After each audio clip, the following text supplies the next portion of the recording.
All right, hockey fans, thanks for joining me.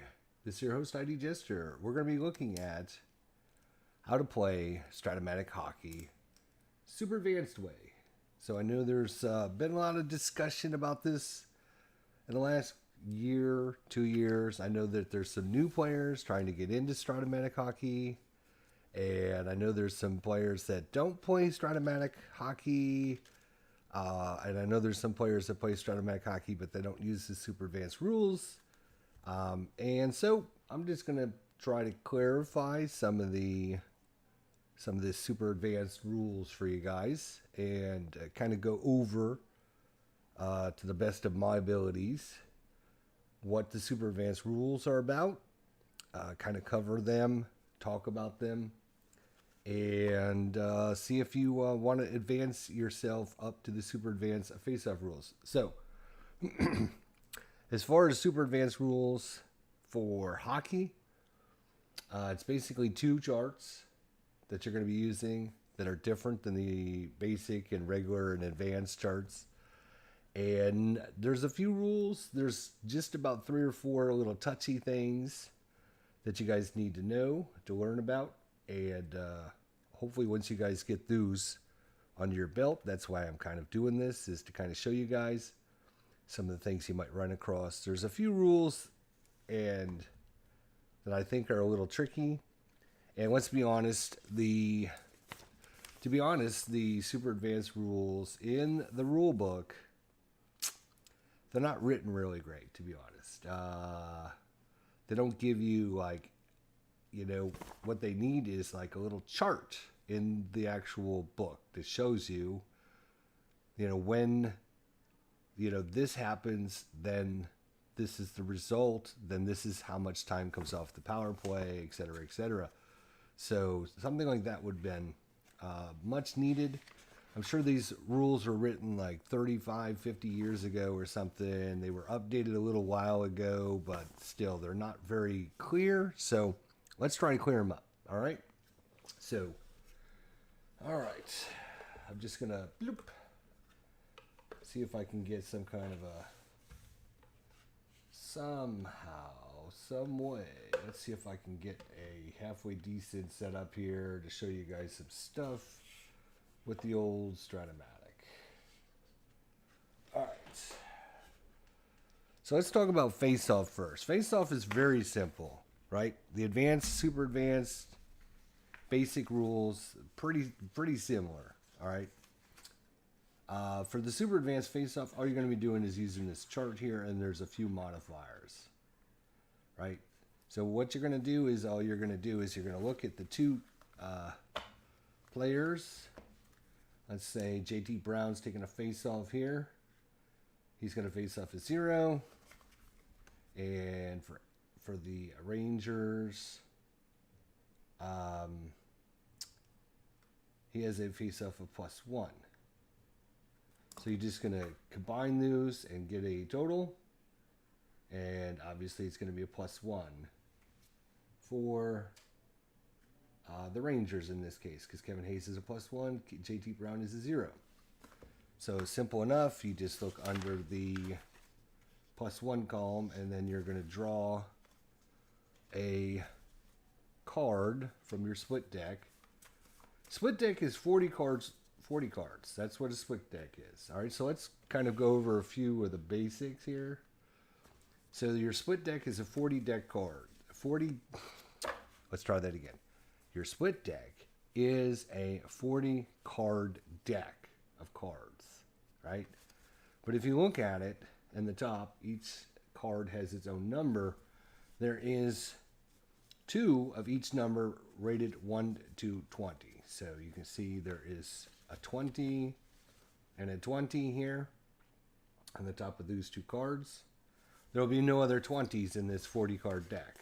So if you look through, there's no other 20s. It's basically 1, 1, 2, 2, 3, 3, 4, 4, 5, 5, 6, 6, 7, 7, 8, 8, 9, 9, 10, 10, 11, 11, 12, 12, 13, 13, 14, 14, 15, 15, 16, 16, 17, 17, 18, 18, 19, 19, and 20, and 20.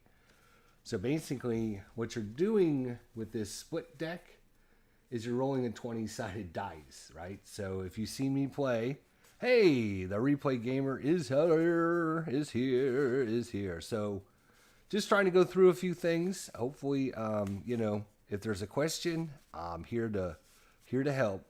So basically your split deck here is basically just 40 cards, and on the top of each card is the number 1 to 20. So that's why I just roll a 20-sided dice. You're basically doing the same thing by pulling a card. You're just rolling a 20-sided dice. So you can do it any way you want.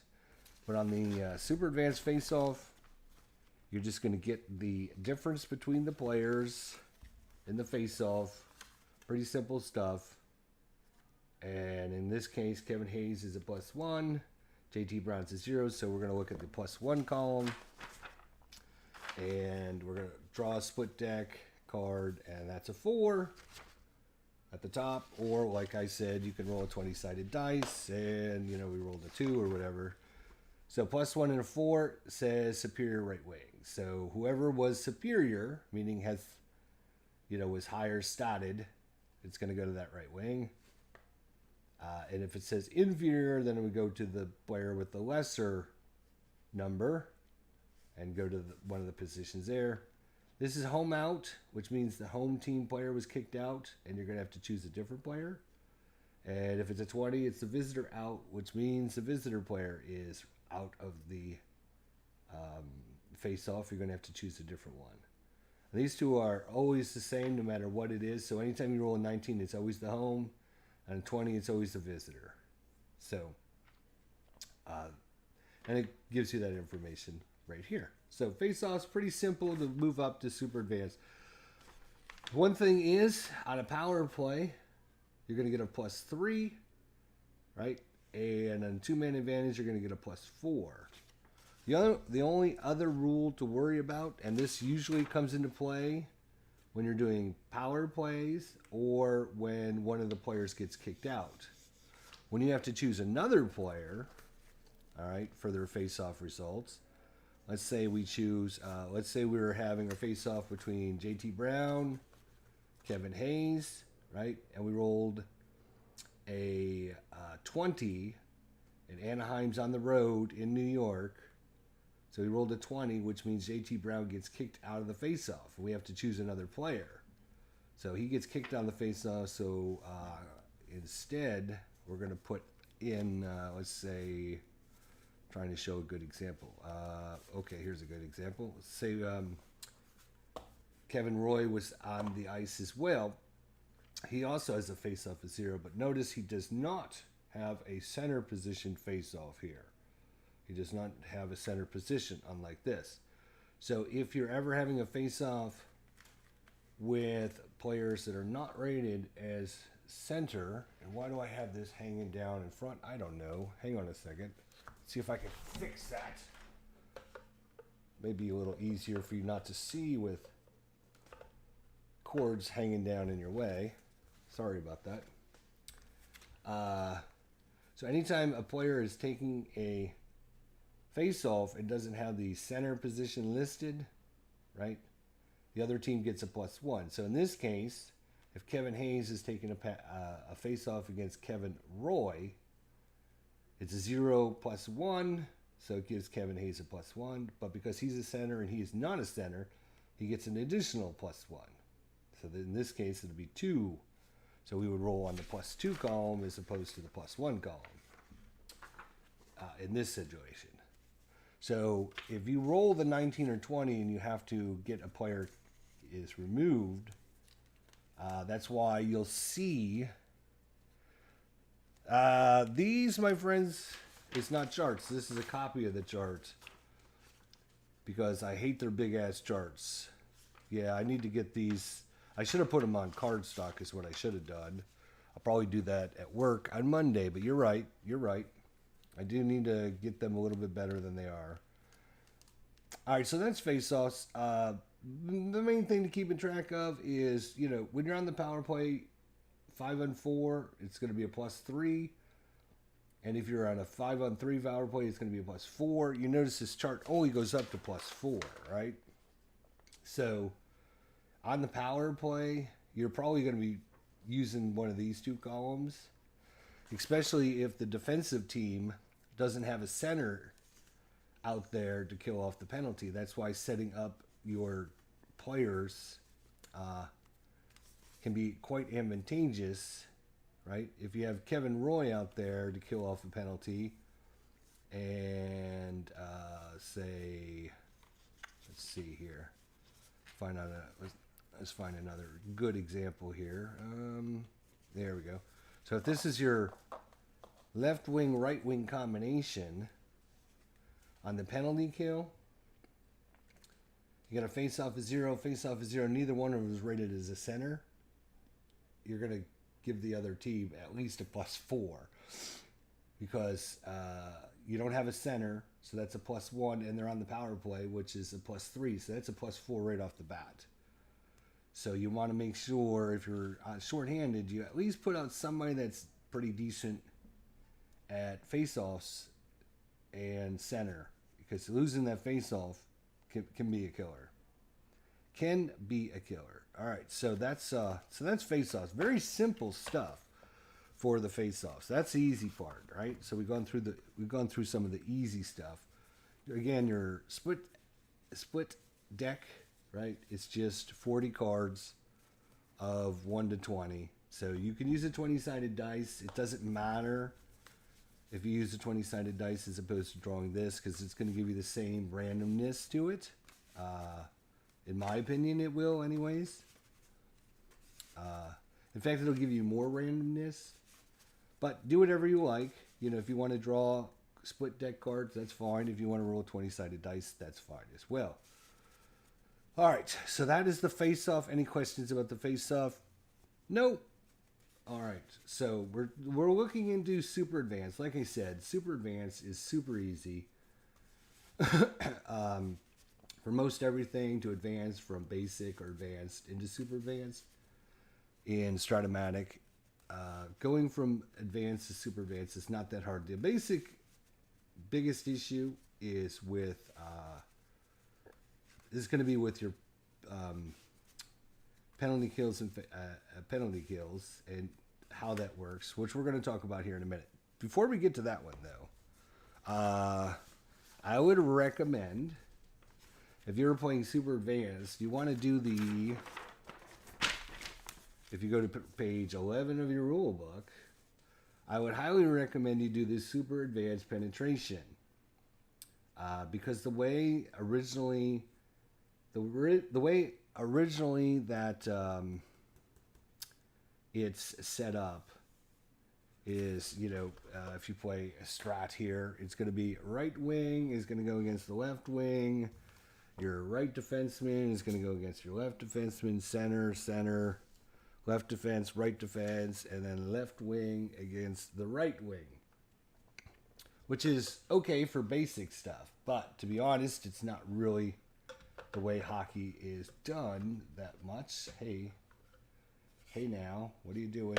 I got it upside down. Let's turn it around. There we go. All right. So I would recommend you play with the super advanced penetration rules, which are pretty simple. All you're going to do is when you go to penetrate, you're going to check whether the player has a tendency of 5 stars, 4 stars, or 1 to 3 stars. And that'll give you 5 stars are always going to try to penetrate. Then 4 stars have a really pretty good chance, but there's a chance they must pass. And then 1 to 3 stars will again try to penetrate, but about 50% of the time they'll still have to pass because they're not great at penetrating. So put that out like this. So I would recommend you using this chart here, which makes a lot more sense in normal hockey situations. If you want more realism added to your game, so I would use this chart. I would also, and this can be a little bit confusing for some players out there, I would use the alternate penetration along with this chart, where instead of your left wing going against the right wing, it's going to go against the right defenseman. The left defenseman penetrates against the right wing, the center against the center, the right defenseman against the left wing, and the right wing penetrates against the left defenseman. So instead of a winger going up against another winger, these two, your right wing is going to go up against your left defenseman, which makes more sense because your let's just put some tokens on the board here to show you guys. Right? So these are your forwards, right? And these are your defensemen, right? And once the puck gets in the offensive zone, your forwards are in charge of skating around, getting the puck down in the low area, right? And then your defensemen are back here making sure they try to keep the puck in the zone, right? So that's the way normal hockey is played. All right? So when a forward gets the puck, right? So they get the puck here and he wants to try to penetrate, he's going to be going up against the opponent's defensive player, not their offensive player. The offensive players, right? The offensive player's job in the defensive zone is to make sure that they can get the puck, right? And try to get it and break out of the zone, right? So usually they're not, I mean, every situation is different, but, normally they're not here like standing in the goal line. So when you have penetration, right, you're going to have your offensive player against a defensive player, right? It doesn't make sense, right, if this is the defenseman here, right, and the puck goes back to the point, right? So what's going to happen is we'll put out some defensive players here now. Here's what we'll do. Here, I'll make this a little bit easier. So here's your 5 offensive players. They'll be the big tokens. And then your defensive players will be these little chips here, like this. Okay? And the purple ones will be your defenders, and then these will be your offensive players. All right? So if the puck goes in the corner, you're going to have a nice little battle here between your left wing and the right wing battling it out. And let's say the left wing wins the puck, right? Then he's going to go up against the defender. He's going to go up against the defenseman as opposed to going up against the left wing. And it makes much more sense when you see it this way, right? Let's say the left defenseman has the puck, right? If he wants to penetrate, he's going to be penetrating towards the goal. He's going to try to have to get by the winger, not the defenseman. So that's why, the right defenseman, left defense just doesn't make a whole lot of sense. And that's why, taking this chart, the super advanced penetration chart, and using the alternate penetration make a little bit more hockey sense. I mean, you can do it any way you want, whatever works for you. But usually, the defenseman, if he's going to penetrate, he's not going to penetrate usually all the way to the goal, right? It's usually you don't ever see a defenseman like just penetrating all the way to the goal, right? Normally what they do is they try to penetrate past the winger and then take a shot in the slot towards the goal. They're usually not. I mean, sometimes, like I said, hockey is a very flow orientated game. And anything can happen, right? This defenseman can go around the winger, and then try to penetrate against him and then go right down and goal. It happens, right?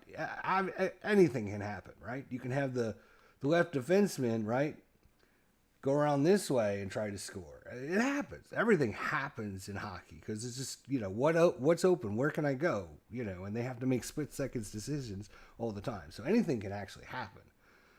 But in just a base normal setup, you don't have a defenseman trying to go up against another defenseman. So that's why the alternate penetration makes, more hockey sense. So I would recommend those. You can play it any way you want. But that's the reasoning behind why I say that, is it makes more sense. The wingers, your front wingers here, we'll do these 3. The blues are the front, and the green and the brown are the defenders, right? So the defenders are back here. The wingers are, let's say the puck goes over in the corner, right? So what's going to happen? This winger is going to try to come over, right? And this winger is going to try to come over. Defenseman is going to try to help out. And then you got your centerman waiting. So this guy's going to kind of slide over. This guy's going to look for a pass out in front. And then this winger is going to kind of come over to help support. And then these guys are going to kind of slide over like this, right? So if the winger wins the puck back, right, to the defenseman, right? So then he's won the battle. He's got it back to the left defenseman. What's going to end up happening here is the defenseman is then going to be challenged by the winger. He's not going to be challenged by the defender, which is way back here, right? Or let's say, for example, we're in the battle and in the corner and they're fighting it over, blah, blah, blah. And the winger wins it and shoots the puck. Oops, shoots the puck to the centerman, right? Passes the puck to the centerman. Well, the centerman, right? He's going to be going up against the defenders because he's going to be right there in front of the goal. He's not going to be, maybe the centerman will be challenged by the other centerman, but more than likely he's going to be defended by the two defenders. So he's going to have to try to penetrate around these guys, not these guys. So just an example of why, the super advanced penetration makes more sense. You can choose to use the normal. You can choose to use the normal penetration. But I like the fact that the player being penetrated on, right, is more than likely going to be a defenseman, right? More than likely going to be a defenseman. And then the tendency, 5 stars, usually always penetrate. 4 stars, good chance to penetrate, but then sometimes they pass. And then 1 to 3 stars, the kind of mid-tier to low-tier players, they only got like a 50-50 chance of penetrating, right? Otherwise, they'll have to try to pass the puck, which kind of separates the players a little bit, makes them, differentiates them quite a bit. So that's the super advanced penetration. There's some rules and blah, blah, blah about them. Not too much, to be honest. It's basically text about why and what happens. And again, this is just 5-on-5, right? If you have any other situation,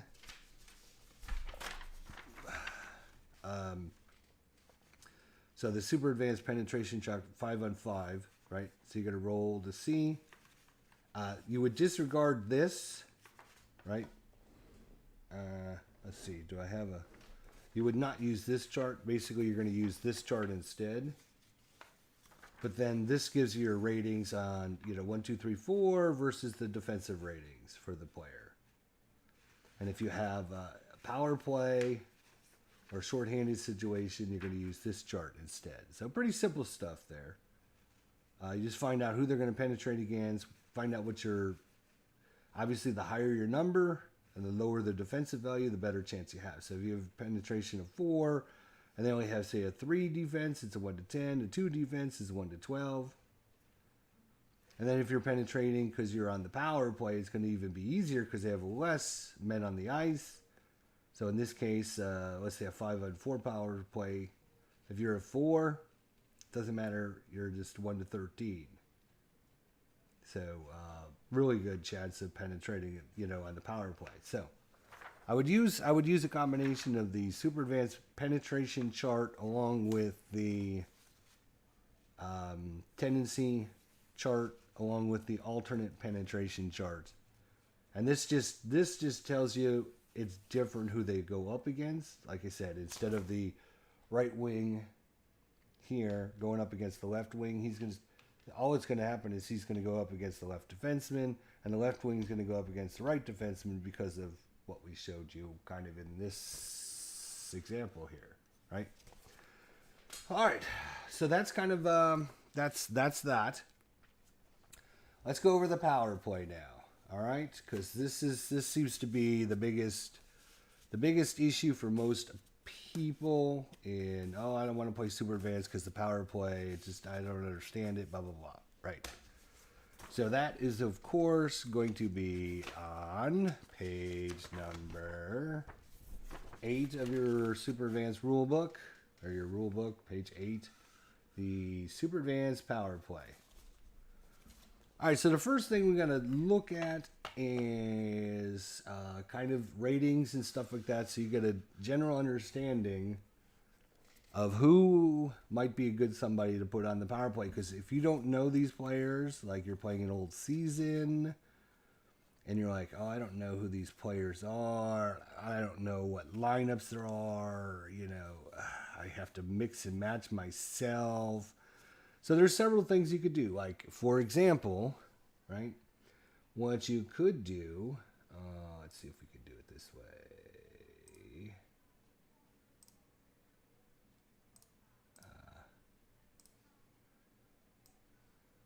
All right, let's move that out of the way. So what you could do is you could do like, you could buy the Stratomatic hockey game, right? And then you could purchase whatever season you're playing, and then you can find the teams, and then you can go to computer manager for the team, which will kind of show you your offensive lines and your defensive lines. So you could mix and match and say, oh, okay, this is what the game recommends that we do. If for some reason one of the players is out or didn't play that game, if you're doing a season replay or whatever, you can choose a different player. And the advantage of doing this is some people might say, oh, I'm not going to buy stupid hockey game and a stupid season file and all that just so I can get that information. I'll just make it up myself. That's fine. You do whatever you want. The advantage of this is you can keep track of your stats and stuff and have the computer autoplay all the other games so you can get their records. You can just have it not play the games that you're playing. And then input those later on. So, so it has all your defensive lines, your 3-man, 4-man advantage, line 1, 2, 3, 4, your penalty kill, your penalty lines, your defensive pairings, your percentage of goalie starts. So you can learn a lot of information about the team and get some good information. So you can see here for, penalty kill line 1 would be Kevin Hayes and Jasper Fast. Right? And you can say, oh, okay. That's pretty good. Now let's look at Kevin Hayes and Jesper Fast, shall we? And let's see if we can find out why they might be a good idea to put them on the, let's see here. That's Anaheim. I'm not sure why I have Anaheim cards in. Let's put them back over there.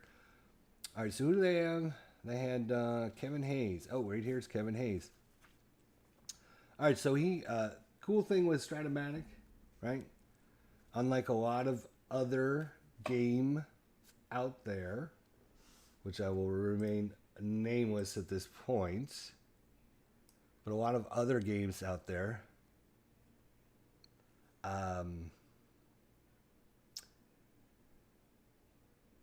is they actually break down the power play goals and the shorthanded goals. So you can see here, Kevin Hayes had 6 power play goals and 2 shorthanded goals. So you can kind of see, oh, he probably played some power play and some shorthanded. So, I mean, even if you didn't have the computer stuff, you can kind of look through this and say, oh, power play had 1, shorthanded 0. Okay, probably not very much. He's a 0 and a 0, so maybe he played some, just never got a goal. Who knows? But you can kind of go through and say, let's see if we can find some players that probably played in the power play. Oh, Chris Ryder had 7 power play goals, 0 shorthanded. So probably a power play guy. All right. And the other way to kind of figure out, let's tip this up a little bit higher. There we go. Is if you're not sure and you're just looking through the cards yourself, what you're going to look for is, let's see if I can find some. Right now, I can't find any. Let's see here. This is what we're looking for. Looking for goalie plus ratings, right? So goalie plus ratings only happen if that player is on the power play. So if they got a goalie plus rating, oh, there's another one, goalie plus rating. So this player, much better on the power play. And you can see down here, power play goals 7, shorthanded goals 0. So what you want to do is, oh, okay, this guy's got a goalie plus rating, goalie plus rating. He probably played on the power play. So let me go back to my STRATOMATIC thing here. Let's look for Chris Kreider. Let's see here. Okay, so down here at the bottom, power play line 1 was Namestnikov, Zibanejad, and Buchnevich. And power play 2 was Chris Kreider, Kevin Hayes, and Matt Zuccarello. So there's Kevin Hayes again. We looked at his card. And this is Chris Kreider. So you can see I'm figuring out just by looking at the player cards, oh, okay, this guy probably played on the power play because he's got several of these goalie plus ratings. So, I mean, you don't necessarily need to have this computer version, but obviously it would help. So, yeah, you're going to look for the goalie plus ratings on the player cards to see. Let's see if we can find another one. Here's a goalie plus rating. Yep, Zibanejad. And he's a goalie plus, so we already saw that he's on the power play, right? Kevin Shattenkirk has got a goalie plus rating there. Goalie plus rating up here. He probably played on the power play some. So yeah, you're gonna look for ratings that are gonna give you. Oh, here's one. Buchnevich, Pavel Buchnevich here, right wing. Yep, we saw him. He's a goal on a plus again on a 1-18. So, yep, he would definitely probably play on the power plays. Oh, there's another one, goalie plus rating on a power play, goalie plus rating, goalie plus rating. So, a lot more chances for this player on the power play. So, all right, let's look at defenses now. So, defensive players that you might want to include on the power play. So you're going to be looking at their defensive rating. The other thing you're going to look at, right, is the skating rating. Because that, if you're going to play super advanced, is super important. Because if you have, let's see if I could find one here. Oh, here's one. Brandy Sijic. He's a skating 1 to 10, and on a 1, he's got a breakaway. So on the penalty kill, that's what that means. So skating, if he chooses to do a skating action, and on a 1 to 10, he's successful. And if you roll 1, that means he's got a breakaway. So that would be super good as well. The other thing you want to see is for defensive ratings. Now, not all players have this. Come here, you cards. You see this guy's just a defensive 2. This guy's a defensive 2, but you notice there's a little 1 in the brackets behind it. So if it has a number in the brackets behind their rating, that means if they're on the shorthanded, if they're playing on the penalty kill, that's their rating instead of their normal rating. So you can see Kevin Shattenkirk goes down from a 2 to a 1. So you probably don't want to put this guy on the penalty kill because he's not very good on the penalty kill.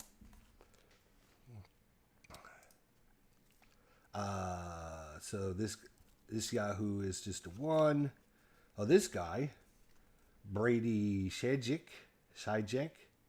he goes from a 3 to a 4 on the penalty kill. I bet you dollars to minutes that if we go back to our STRATOMATIC here and we look at our, let's see, he's a left defenseman here. We're going to have to look at defenseman. On the penalty kill, we're going to find Brady. Oh, look at that. Brady Sijic is penalty kill number 1 right there. So, again, you can kind of figure out this stuff once you understand the basic concepts behind the STRATOMATIC and what all the little tendencies mean and everything. So he's a 1 to 10. 1, he's got a breakaway. He goes up from a 3 to 4. Yes, please. We're going to add him to the power play unit. This guy's a 2, goes down to a 1. No. This guy's a 2. He may or may not play. Again, you can also look at shorthanded goals. Kevin Hayes has got 2 shorthanded goals. He's a 1 to 14 skater. And on a 1, he's got a breakaway. Yep. Yes, please. This guy goes from a 2 to 1. No. This guy's a defense 4. Probably we'll add him in there. Let's look. Did he have any? He didn't have any goals. He doesn't have any goalie plus ratings. Skating is still 1 to 8. That's pretty decent. Probably add him to my power play unit. Here's a 1 to 8 with a defense of 3. He's probably he's possible. We'll put him in the possible. This guy goes from a 3 offense to a 1. Nope, he's not going to be in my penalty kill. This guy's okay. Nothing wrong with him. He's only a 1. We probably don't want him out there. This guy drops from a 2 to a 1. So we probably don't need him. Oh, Jesper Foss. He goes from a 2 to a 3. Much better. He's a skating a 1 to 10. 50% chance. So yes, yes please. He's okay. He's only a 1. He goes from a 2 to a 1. Goalie. He's only a 1. Oh, this guy, Neil Ponik. I'm not sure how to pronounce this guy's name. He goes from a 2 to a 3. Yes, please. We'll add you to my penalty kill. And this guy's a 2. So, you know, once you go through your cards, look at that. I've got like probably 2, 4, 6, 7. I've got 7 of my 8 I need right off the bat. So just by going through the cards like that, I have 7 of the 8 that I need for my penalty kill. And what you're supposed to do in Stratomatic hockey is you're supposed to create 2 lines, and you're supposed to alternate between penalty kill 1 and penalty kill 2, power play 1 and power play 2 throughout the game. You're supposed to go back and forth and all that. So I just need to find, let's see, defenseman, center, right wing. It looks like we need another forward actually. And I'm not, like I said, I'm not even like trying to go through this to see who else killing off penalties. I mean, we can use. He's fine. He's a 2, skating 1 to 12. Yeah, we can put him out there. So there we go. There's our 2 lines, 2 short-handed lines. All right, so let's actually. Oops, I want to keep these guys somewhere. There we go. All right, so let's talk about the super advanced power play. I'm going to have to slide this back so I actually have a little bit of room, so I can show you everything that's involved with it. I'm going to put all my little tokens away so they don't start getting in the way.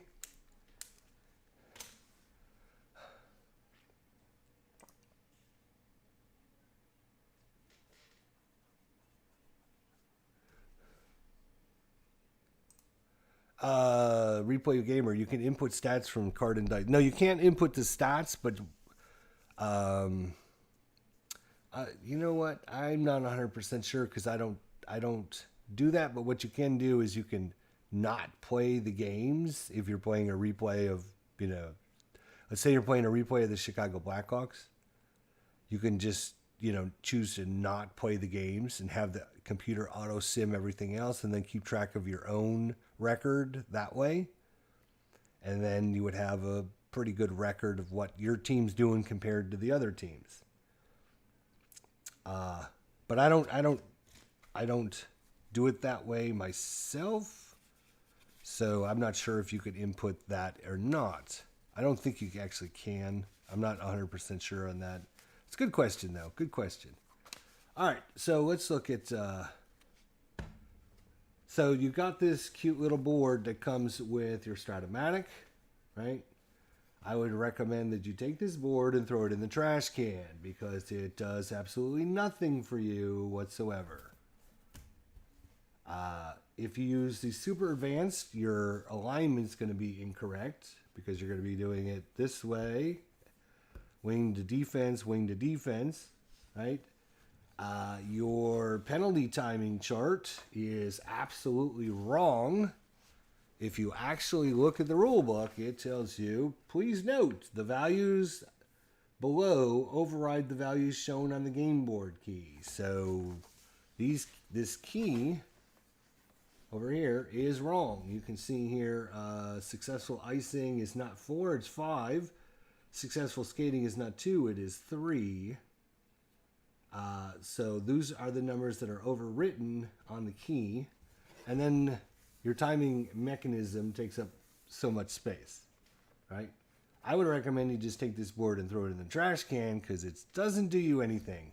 Because it's not good for any reason whatsoever. That's my opinion.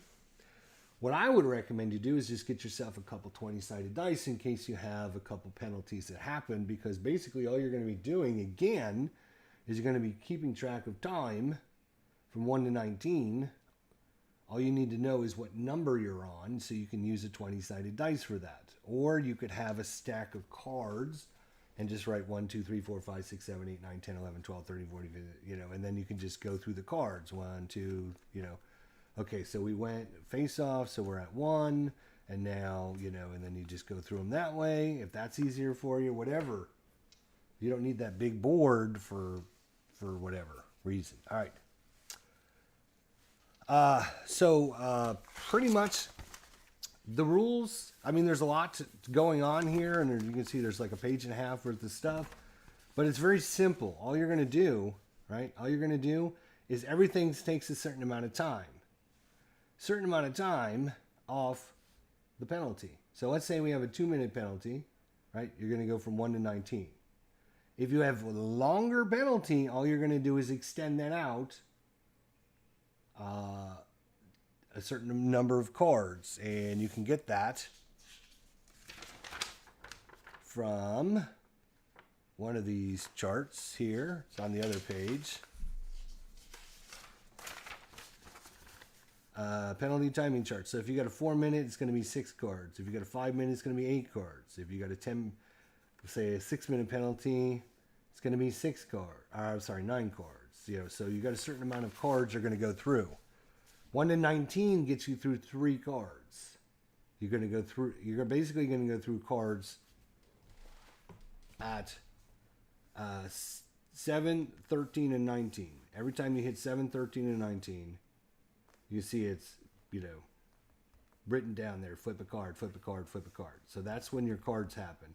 7, 13, and 19 every time. If you have a longer penalty, all you do is carry it over from 19 back to 0. That would be 20. And then you would start your 20-sided dice again. So again, you don't really need this, especially since, you know, there's only a couple numbers you need to know. And that's basically 6, 5, 3. 6, 5, 3 are the 3 numbers that you really need to know. 6, 5, and 3. Once you know those 3 numbers, you're pretty much good to go on the fact that everything is going to take a certain amount of time. And so let's do an example here just to show you. So we have JT Brown from Anaheim taking a face-off against Mika Zibanejad, right? So with those 2 players in mind, what do you think what do you think? We got a 2-minute penalty on Anaheim, right? So 2-minute penalty on these guys. We go to face-off, right? And what is it? What column are we on in the face-off chart? If you watched before, you can pretty much should be able to figure this out within like 3 seconds. 1 Mississippi, 2 Mississippi. Is it not clear enough? There we go. 1 Mississippi, 2 Mississippi, 3 Mississippi, right? So the difference between JT Brown and Mika Zibanejad, God, I can't think of his name. Zibanejad. I'll get it one of these days. Is a difference of 1. They are both rated as center, so there's no penalty or no bonus in that way. So it's a +1, and then they're on the power play, which gives you a +3, so that's a +4. So all we do is roll on, not this chart, it's this chart. Roll in the +4 column. Again, you can use a split card. We got a 10, right? So we got a 10. on the +4, superior right defenseman. So the puck goes to the superior right defenseman. And the offensive team won the faceoff. So when the offensive team wins the faceoff, that is worth 1 time. Bum, bum, bum. So you put your 20-sided dice at 1, or if you're doing it with this, you're going to put a little token out there that says 1.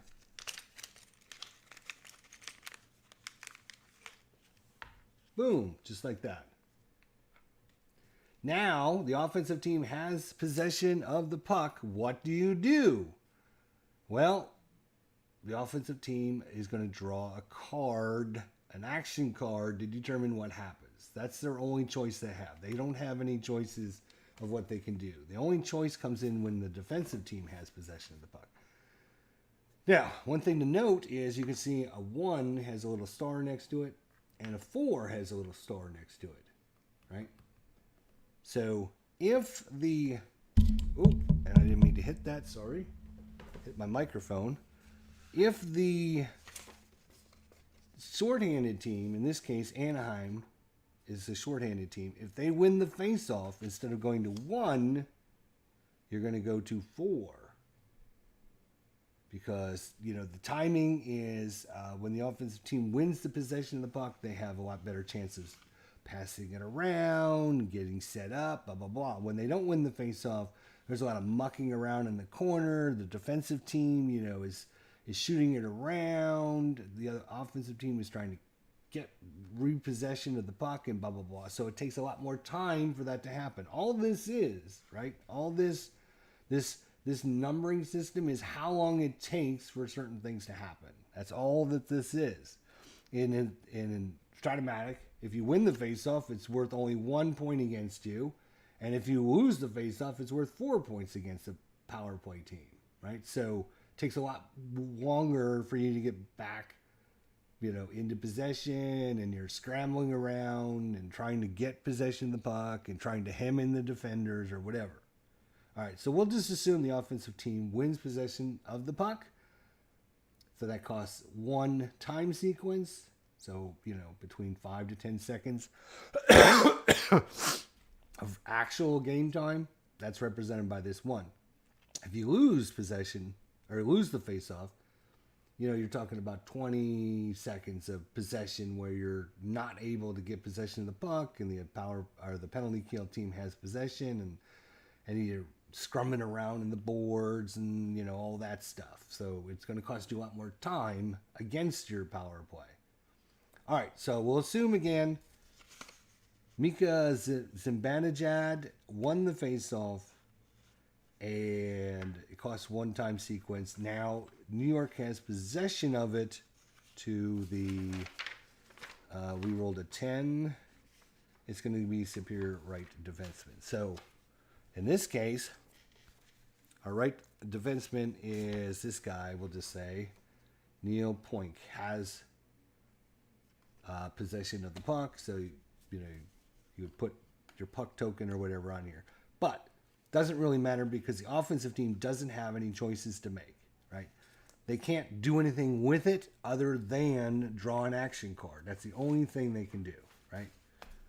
Ooh, let me get my action cards out. So let's talk about the advanced action deck. So this is a 30-card deck. 30. You will notice in the bottom right-hand corner, there's a number on each one of these cards from 1 to 30. You can use that for certain things. At the beginning of the penalty, isn't the faceoff in the shorthanded team zone? If so, wouldn't the power play team have an automatic outside shot if they win the faceoff in their zone? At the beginning of the penalty, isn't the faceoff in the shorthanded zone team? Well, that's a rule in hockey. And yes, it is. If you're using a season that uses that rule, then yes, it would go to the shorthanded team zone. Wouldn't the power play team have an automatic shot if they win the faceoff in the zone? there is the option for that. But I'm going strictly by the rules.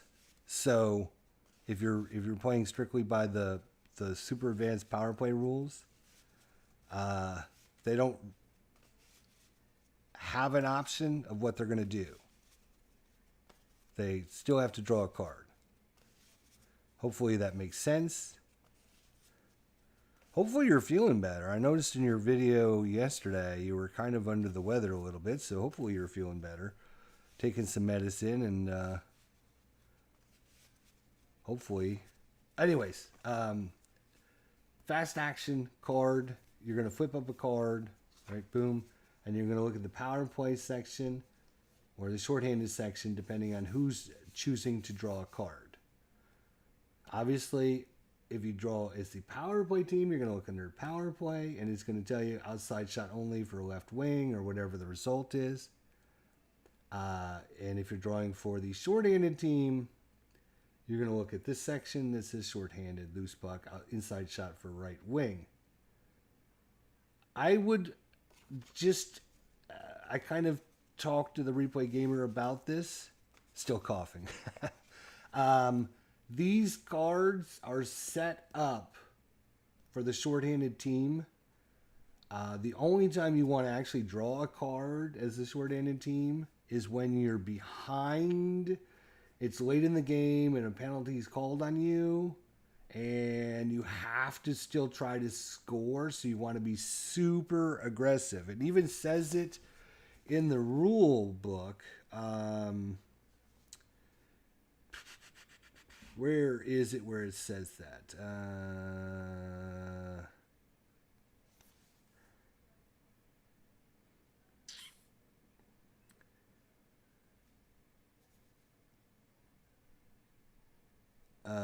Let's see here. I know I saw that the other day. Where is it? Where it actually says.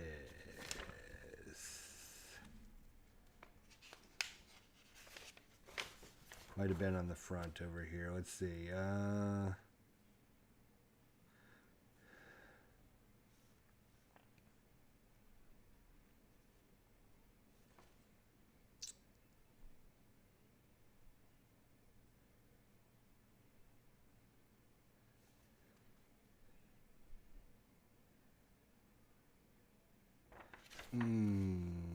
Where did I read that at? That's the question. That's a great question. Where did I read it at?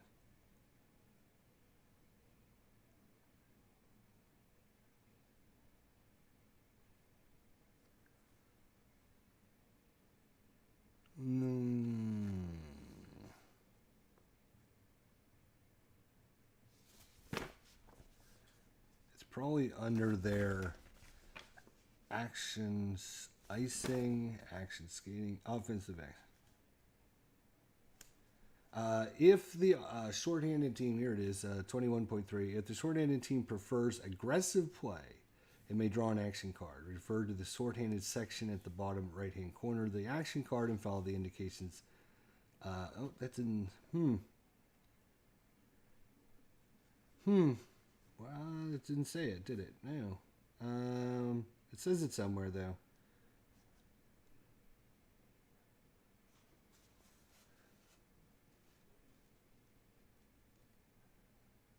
Damn. Of course, anytime you're still trying to find it, you can't actually find it.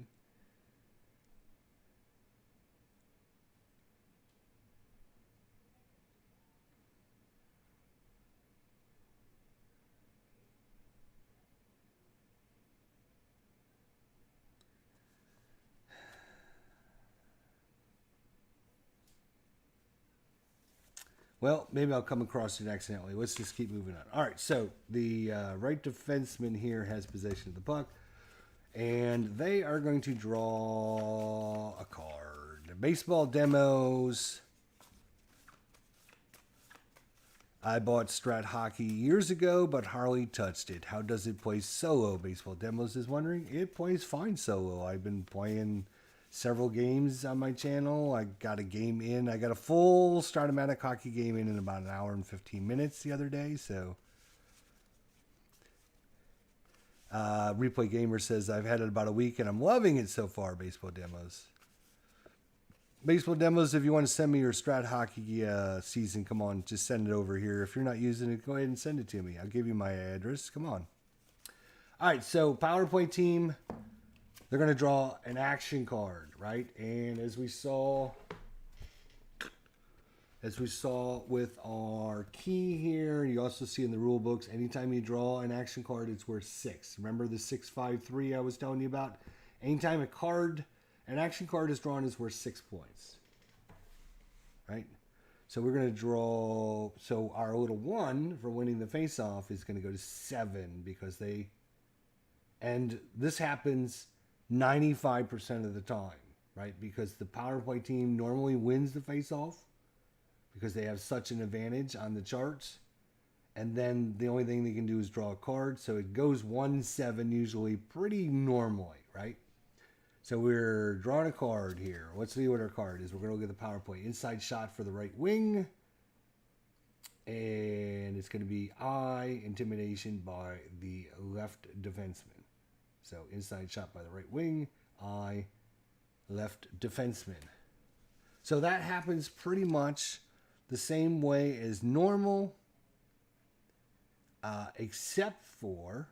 And this is super important. I'm glad we drew that card because in your split deck cards, right?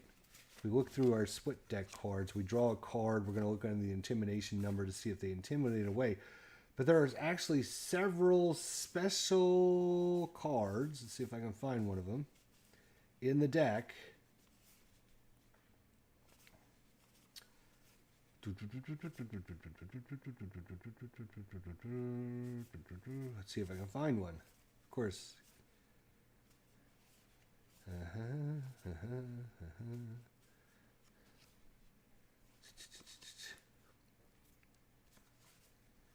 Here's one right here.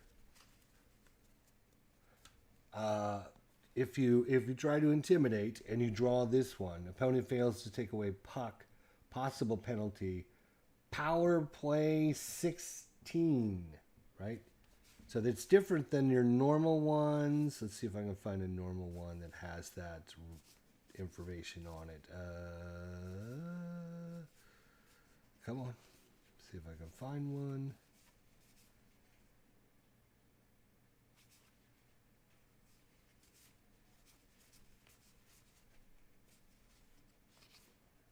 Yeah, so you can see the difference here. Opponent fails to take away puck, possible penalty, power play 16. And then you have the intimidation, opponent takes away puck, possible penalty. You notice this one, this is power play 16, is special in the super advanced rules. And this is one I always forget as well. But this one is 22.3 intimidation. When an inside shot is a result of a pass, intimidation by the shorthanded team may occur. If the reading of the intimidation section of the split card indicates power play 16, disregard the possible penalty and accept 16 as the intimidation number. Okay, so this only works, yeah, I'm glad I brought that up, because this only works when you pass it inside on the power play. So in this case, it wouldn't matter what we drew, but keep that in mind because I was going to cover that. You don't have the full season. I bought the game with 11 teams from the 14-15 season. Pittsburgh, Philadelphia, Anaheim, Los Angeles, Detroit, the Rangers, Montreal, Boston, Chicago, Washington, and Tampa Bay. Oh, okay. Why you would buy just 11 teams? That's crazy. Okay. So what we're doing here is power play goes to shoot it inside for the right wing. Center, right wing, intimidation by the left defenseman. We're going to draw for the intimidation, right? So you would draw for the intimidation. In this case, opponent takes away puck, possible penalty, power play 16. So he's going to take away the puck. So in this case now, the left defenseman in our example has taken away the puck with his little intimidation. He intimidated the right wing, got the puck off him. So now we're at 7, and the penalty killing team, where's my Anaheim cards? Here they are. And it was the right defenseman, left defenseman. So the left defenseman has it. Let's see if we can find our left defenseman here.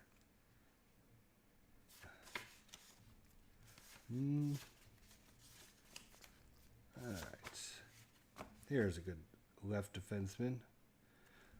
All right. So, again, we looked at this earlier, but you want to find players pretty good defensively. Now, shorthanded, he goes from a 4 to a 3, but 3 is still pretty good. So I would probably say that this guy was on the power play penalty kill. He also has a skating of 12. So our left defenseman now has possession of the puck. And we now, as the shorthanded team, have choices to make. Choices. We have choices to make. Things that we can do with this puck, right?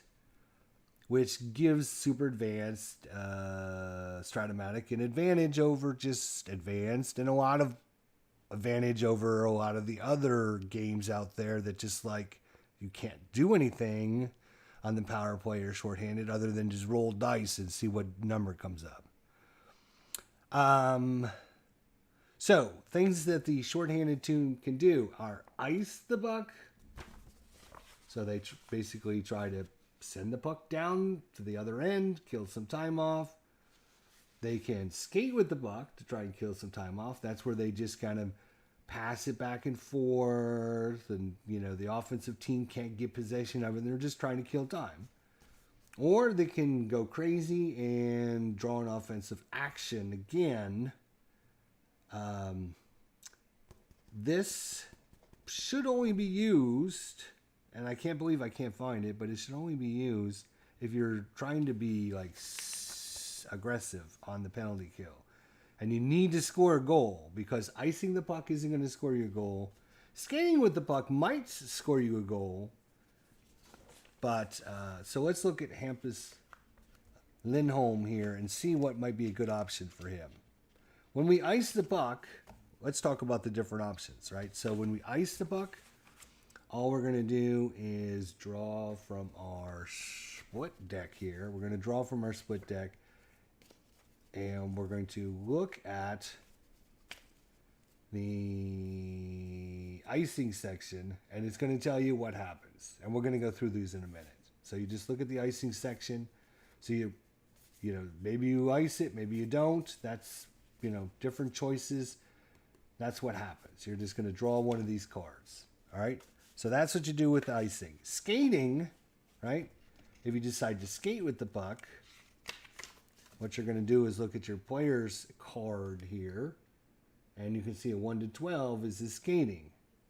So you're going to draw a split deck card and look at the number.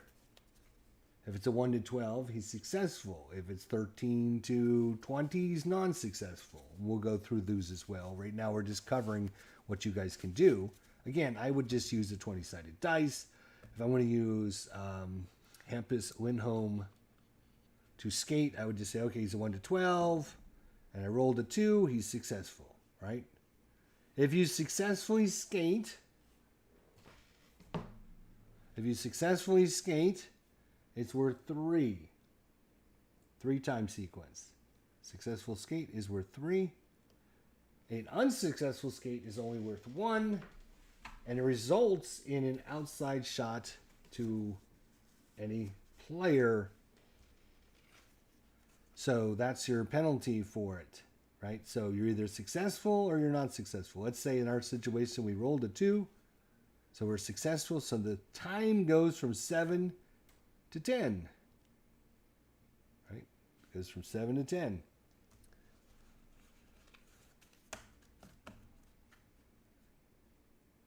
Replay Gamer, I've been experimenting with the Super Advanced Power Play on your suggestion, and you're right, it's a lot more fun once you start to get the hang of it. Yes, sir. I agree. Totally. All right, so we've successfully skated with the puck. We've used the time sequence. We're now up to 10 of our 19 plus. So you can figure just in rough estimates, right, that we have had one card pull. You can see the one card that the offensive team used, right? We'll just leave that right there so you guys can see it, right? We've used one card already. We're at 10 of our 19 plus of the time, so about halfway through the power play. And we're at 10, so the defensive team still has possession of the puck. What do they want to do?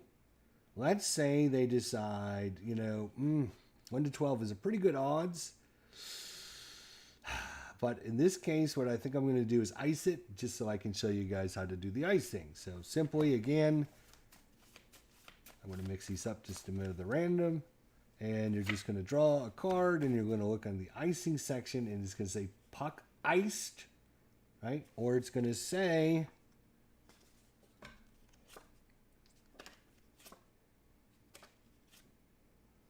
let's see if I can find a good example. I'm going to show you a couple different examples here. So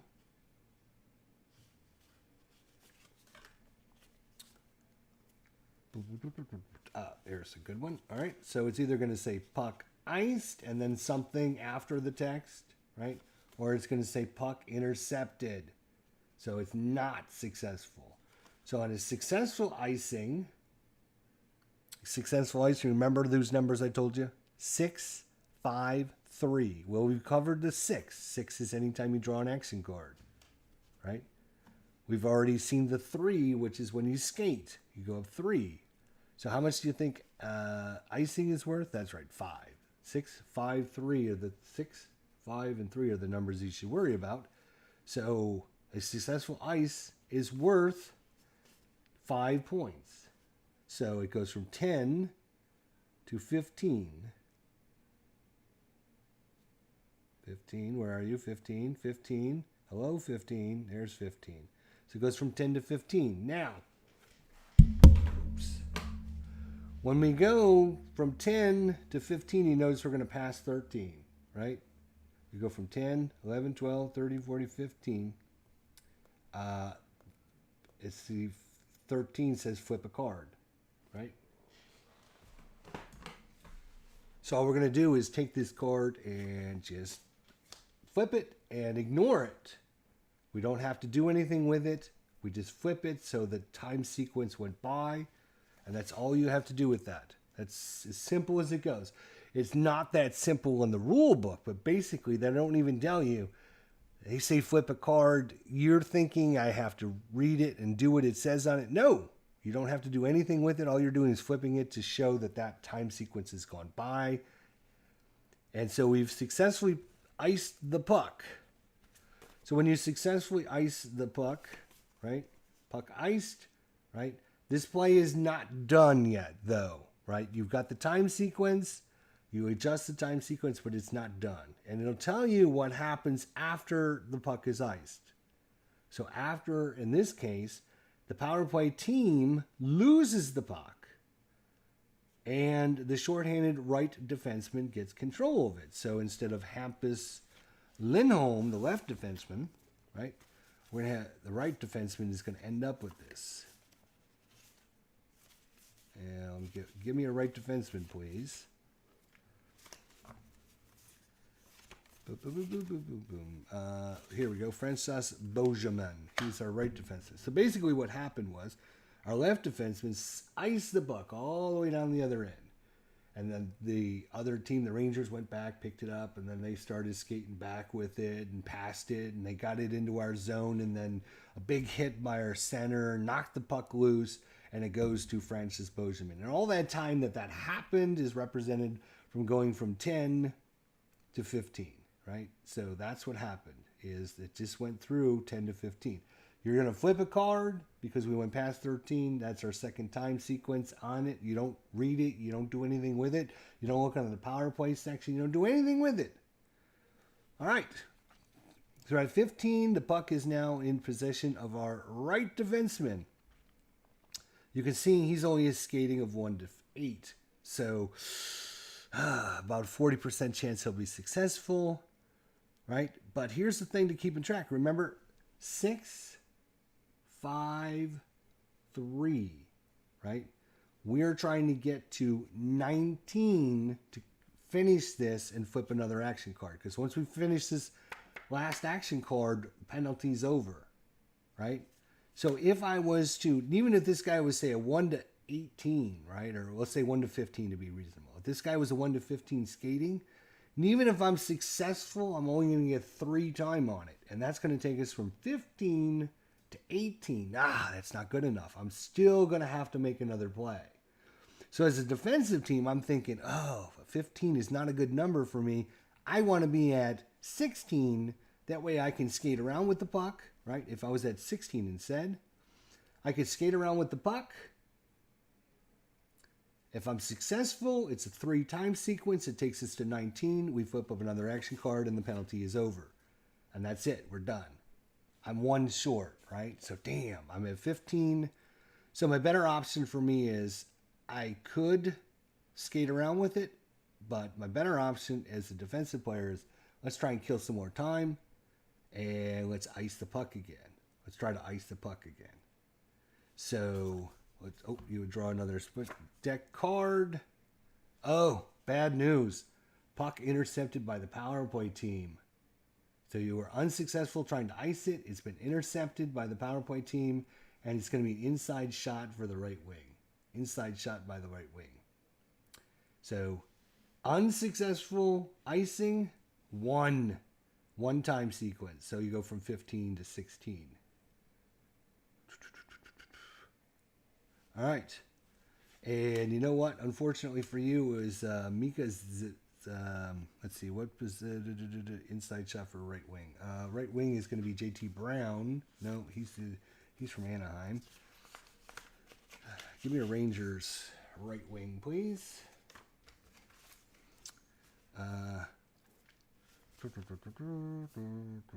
Jesper Fast. He's going to get an inside shot. Right? And so we're going to roll 2d6. And that is a 7. And that is a goalie rating. All right. So this is important here. This is can be important as well on the timing mechanism of everything. But we are going to goalie rating for Anaheim. I'm glad that actually rolled because this is important. Let's say it was John Gibson in the net for Anaheim. We're going to get a goalie rating. If you look at the Super Advanced Power Play rules 18.3, roll the dice for a goalie rating and move 1 space. All right. You will notice the time chart indicates all other draws from the set deck 1, which indicate drawing a split against the goalie card. However, modern goalie cards require a dice roll rather than a split card. So you're going to move it 1 space for that roll on the goalie card, right? However, if a split card is required to complete the goalie rating play, do not advance the timer for an additional space. So what does all that mean? That means goalies now are rated 2 to 12. You're going to roll on this, right? Instead of drawing a card, instead of drawing a split deck card. So every time you roll for the goalie, it costs 1 time sequence. So we're going to go from 16 to 17 on the time sequence here because we're rolling on the goalie card. If, for example, we rolled a split, right? A goal 1 to 7 and a face-off on 8 to 12, and we have to draw a split deck card. If you have to draw a split deck card, you don't get time for that. That's built into that. That's built into that one that we already got. So if you ever have a split like this, like where you need to draw another split card, you don't get another bonus point on that. All right, so in this case, let's roll for John Gibson and see what he got. He's got a 9. It's going to be save, and it's going to go to any defensive player. So good job by John Gibson there. Saves it, and we're going to give it over to Francis Bozeman again. All right, so we're at 17, right? If you were doing this in a regular speed, you'd have your little 17 marker here, right? You know we only have to get to 19 because it was a 2-minute penalty, right? So now, if we can get a successful skate, we'll get through this last action card, and we'll be done with this power play. So 1 to 8. All right, we're going to try it. We're going to try a 1 to 8. Not a great odds, right? Not a great odds, but we're going to try it anyways, just to show you guys what happens on a failed skate. And you rolled a 19, right?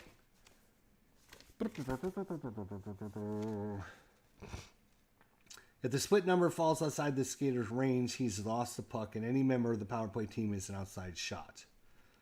A failed is only worth 1 space. So quickly, it goes from 17 to 18, but now an outside shot by anyone.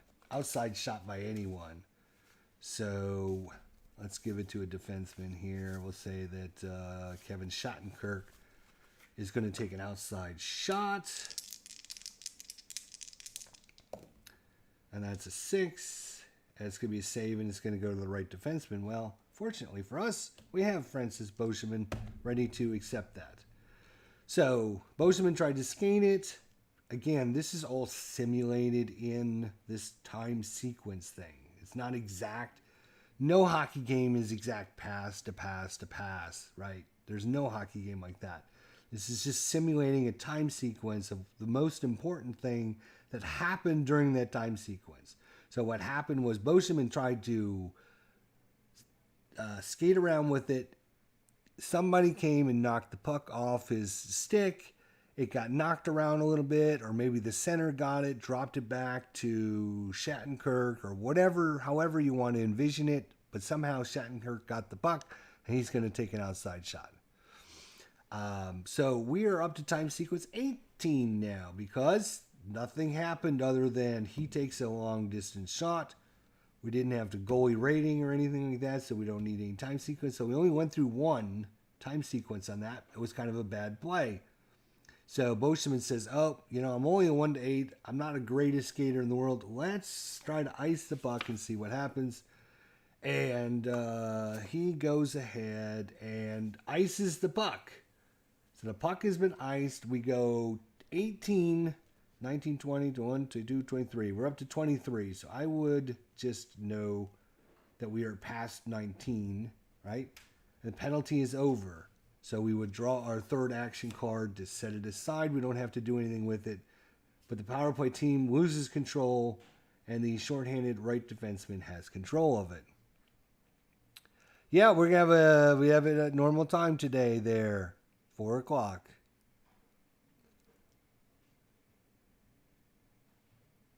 Without being outside, couldn't he have tried to penetrate? He could have tried to penetrate. Yes, absolutely. I mean, all your normal rules are in play.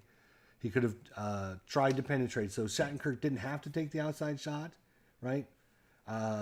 He could have tried to penetrate. He could have tried a pass, right? So the other option is he could try to pass. You know, he didn't have to take the outside shot. Correct. Yeah, I mean, all your normal rules come into play. So in this case, puck was iced.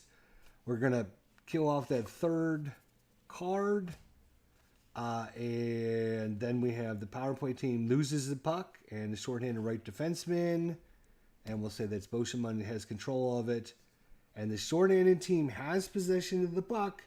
We've gone through our 3-time sequence cards. And we've been 19 or higher, so the penalty is now over. There's no other plays. It's completely done. Power play over, and boom, just like that. All right? Just like that. And that's as simple as it goes. Yeah. I mean, there's a lot of other things you can do, right? When you intercept the puck and it's an outside shot by Kevin Shattenkirk, we could have said, you know what? He's going to try to penetrate. And that might be a good example. So we're going to go back to our 18 time sequence. Let's go back to 18. Because we were at 18 when he intercepted the pass. And now he's going to try to penetrate. He's a penetration of 3. Penetration of 3. And against shorthanded. So 3 against shorthanded because it's a 5-4 power play. So he's a 1-11. So you don't have to worry about anything else. A 1-11. Again, you could draw a split action card to get a 10. You could roll a 20-sided dice, whatever. In this case, 10. He's successful. He's successful. So in this case, he's going to have an inside shot. So again, we rewinded because the replay gamer wants to see how this plays out if Shattenkirk would have tried to penetrate. All right, and that is a 4 on the inside. He loses it to the right wing. So still no shot on goal. He was intercepted by the right wing. So Anaheim's right wing would have it. We'll say that's Kevin Roy. So Kevin Roy intercepts it, and then he has possession at the 18 mark. The other thing Shattenkirk could have done is he could have tried to pass it inside. He could try to pass if he doesn't like his inside ratings. He doesn't want to try to, he's not very good at penetration or whatever. The other thing is he could try to pass. So when you try that, all you do is look on the card for the passing. And sometimes, if I can find the right card, here you go. Sometimes the passing will be against even strength, against shorthanded, or against power play. So in this case, it's against the shorthanded, we'll just say, because Shattenkirk has the puck. He's trying to pass it. So it's against the shorthanded team. It's an inside shot for the left wing, and he can be intimidated by the right defenseman. Okay? If he does this, remember the rule that we looked at earlier.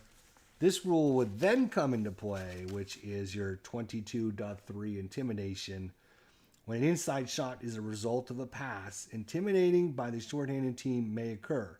If the reading from the intimidation section of the split card includes power play 16, disregard the penalty and accept 16 as the intimidation number. Again, there's a few of the cards in the deck. Let's see if I can find that card again. Here's one. Opponent takes away puck. Possible penalty. Power play 16. No.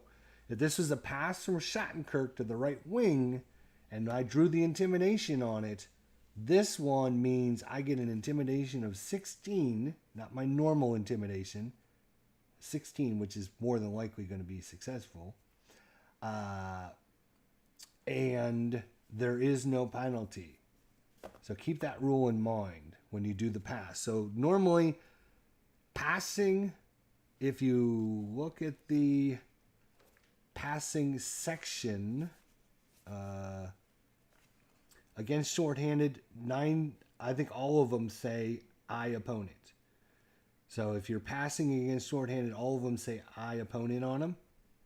And if you get one of those, you're going to have that rule where they can get that power play card and have an intimidation of 16. I guess it's to represent, the team that's shorthanded is all bunched around the goalie, and you're trying to pass to someone there for a shot, and they're busy, whacking at them and cross-checking them and doing all the things illegally that they normally would get called for because the shorthanded team, they don't like to call penalties on the shorthanded team. They get away with murder, right? I mean, literally hit a guy over the head with a stick, and the ref's like, no, that was an accident. No penalty on that. So that's what this is. There's only a couple of these in the deck, right? So like this one doesn't have it, and this one doesn't have it, and this one doesn't have it. This one does. This one does not. This one does not. This one does not. This one does not. So, I mean, there's only a couple of them that have it in the deck. I think there's another one that's 3 of them. 4 of them. So, I mean, there's a few of them. So that's why passing can be a little bit of cumbersome, right? Because the Intimidator might get that automatic whack you over the head. That gives you the intimidation number is a 16, right? So that's the intimidation number 16. So if you're an intimidation of 1 to 2, Yeah, that's a good question. Is it? And accepts 16 as the intimidation number, right? So 16 would be the intimidation number. So you're not going to get you're not going to get, I guess, you're not going to get, 1 to 8, intimidation, 1 to 8, he would fail, 1 to 12, he would fail, 1 to 2, 1 to 11, yeah. So it's going to make you fail the intimidation because the power play team is out there and you don't have as many guys to defend against it. Yeah, so the 16 is the intimidation number, not your your intimidation number. It's the intimidation number you draw, right? So if you're drawing for an intimidation number, so like this is a 6. If you draw that other one, this is an 8, and this is a 4, this is a 9, this is a 12. This one is a 16. So yeah, this represents a 16. So you're not going to get the penalty, but you're probably not going to get the puck away either because of the power play. Because you don't have enough guys out there to, help protect against it. So, good question, Replay Gamer. Good question. Glad I double checked that. So these sections here are also very important here. Additional rules for the power play. Lastly, right? So you can, the offensive team can try to penetrate. If it's not an outside shot only, they could try to pass. If it's not an outside shot only, and there's advantages and disadvantages for each of these. Now, defensively, you got icing, which is worth 5. You have skating, which is worth 3 if you're successful, right? And obviously, if you got that little bracket number after that, that shows you if you roll that number or less, then you're going to get a breakaway. So Ryan Getzlaf, shorthanded, 1 to 14, he's a successful skate. And on a 1, he's going to have a breakaway, which is super, super powerful. So if Ryan Getzlaf ever gets possession of the puck, right, you could literally skate with him, successful. Let's just say, say we're at 5 for whatever reason. Okay, he skated. That's 3. We go up to 8. Okay, he's at 8. And because we passed 7, we would draw our first card. I would try maybe again. Come on, Ryan. That's a 4. So we're up to 11. And basically what you're representing here is the power play team is just killing time. Our penalty kill team is killing time. They're not 4. Now they're successful. We're up to 14. Right? And we're going to draw a second action card. And now we're at 14. And I know, right, I need to get to 19, right? So that's 5 away. So then I would try to ice it. So skate, skate, ice. And then we draw this. Puck iced, right? So penalty's going to be over. We went through 3 cards that quick. Boom, boom, boom. And the puck is iced. Now we do have to finish the play. In this case, the shorthanded left wing, we're going to look at his defense 12.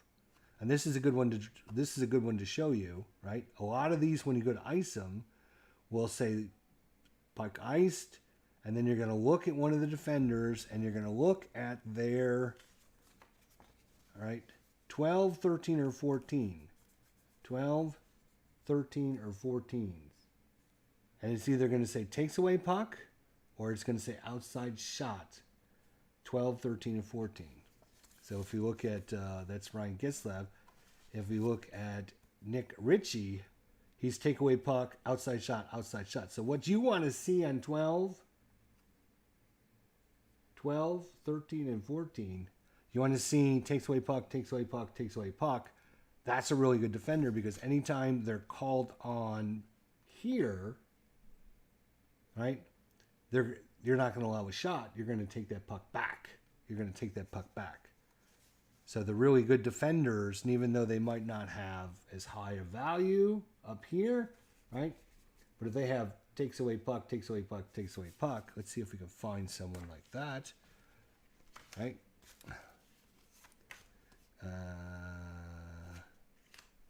Here's 2 of 3 are takeaway, or no, 1, 1, 1. Here's one that's outside shot for everybody. He's horrible. Outside shot, outside shot, outside shot. So he never gets back possession of the puck.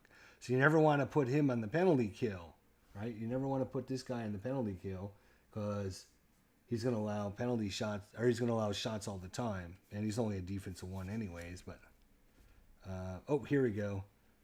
Josh Mason, Anaheim, right? We looked at this guy, I think, earlier. He's a 5 defender normally, 4 on the penalty kill. Look at this.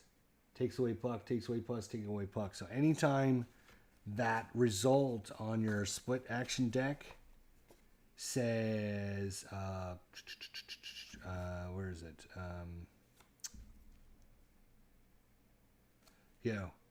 Look at position, defense, 12, 13, or 14. You'll see a bunch of those. Let's see if we can find another one here. Here's one where you look at the defenders, right wings, defensive 14. Here's one where you look at the left defenseman's defensive 14.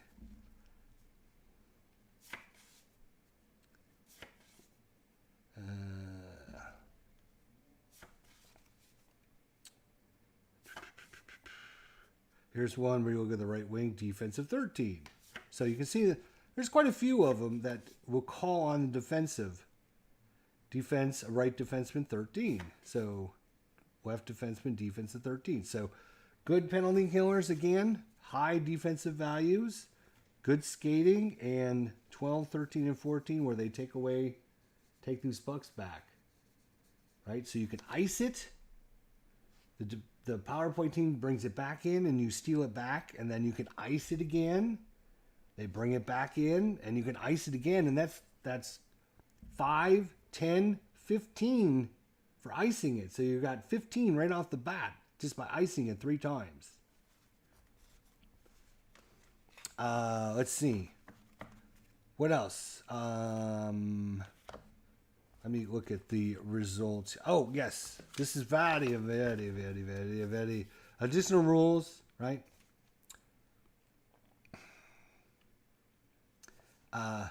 Loose puck situations, rebound situations, and the other one I want to look at here. We already talked about this intimidation section, but this one here, defensive ratings. In a short-handed situation, if a defensive rating is needed for a vacant position, the result is an inside shot for any opposing player on the power play team. So if you're a 5-on-4, your center is not in there. If we need the defenseman of the penalty kill center, right? He's not in there. So it's going to be an inside shot for the opposing player on the power play team. So the opposing center is then going to get a automatic inside shot, because the center wasn't there. And that's kind of goes through this as well here, the loose puck situation. When a reading occurs that results in control of a vacant position due to a penalty, a loose puck occurs. So anytime, it's like pass to center and there's no center there, then it's going to go to a loose puck. So you're going to draw a split card and refer to the loose puck section, which is, you're going to look at this one here, loose puck, power play team, or even strength, right? So you're going to look at the power play section. Loose puck, power play, loose puck, power play, loose puck. I think they all say power play? Maybe they don't. Yeah, maybe they do. Yeah, maybe they all either are power play or even strength. So you're going to look at the power play section if you're on the power play. Anytime a loose puck. If a loose puck occurs during a power play, refer to the power play reading. Yeah, we just went over that. All right. When a loose puck occurs on a 4-on-4 or a 3-on-3 situation, refer to the even strength. Rebound situation. If a rebound is awarded to a vacated position, let's say you're having a 4-on-3 power play, right? So you got 4 on 3.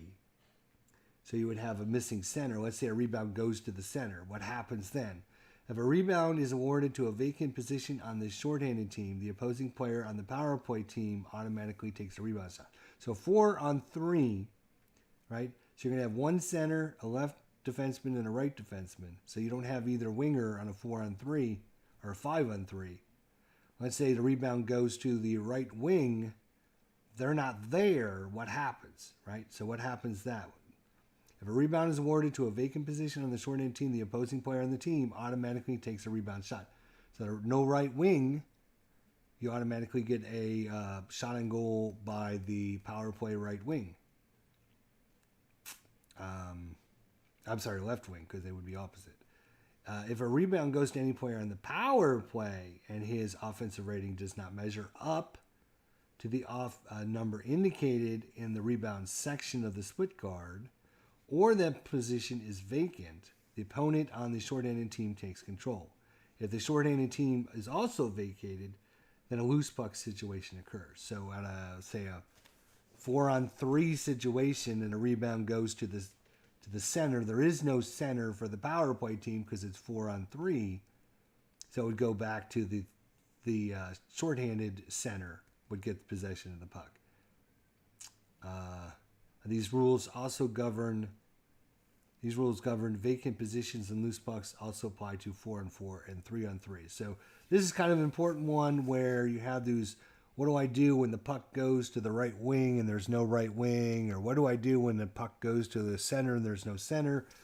This shows you what you do with that. So kind of important there. To do that, that's pretty much it.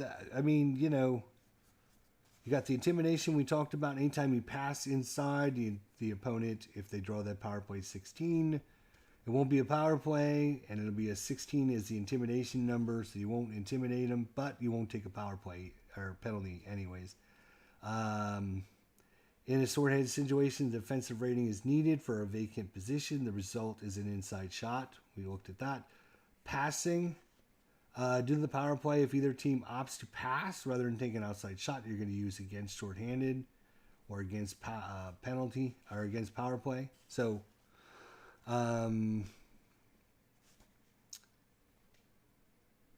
penetration, you're going to use the penetration chart, which we looked at in the beginning of this episode, right?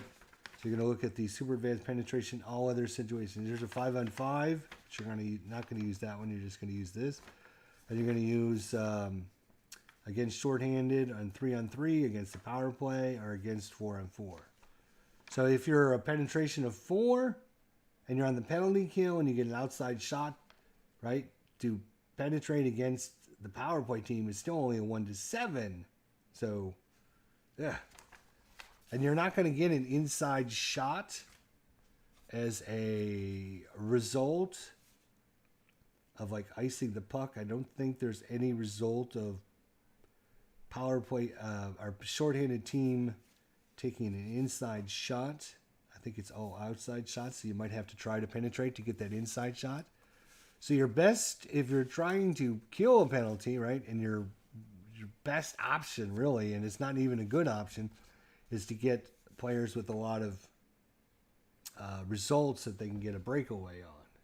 So Andrew Cogliano, if he tries to skate with the puck, he has a 1, right? So if you flip up a 1, or if you use a 20-sided dice and you roll 1, then he would get a breakaway on that.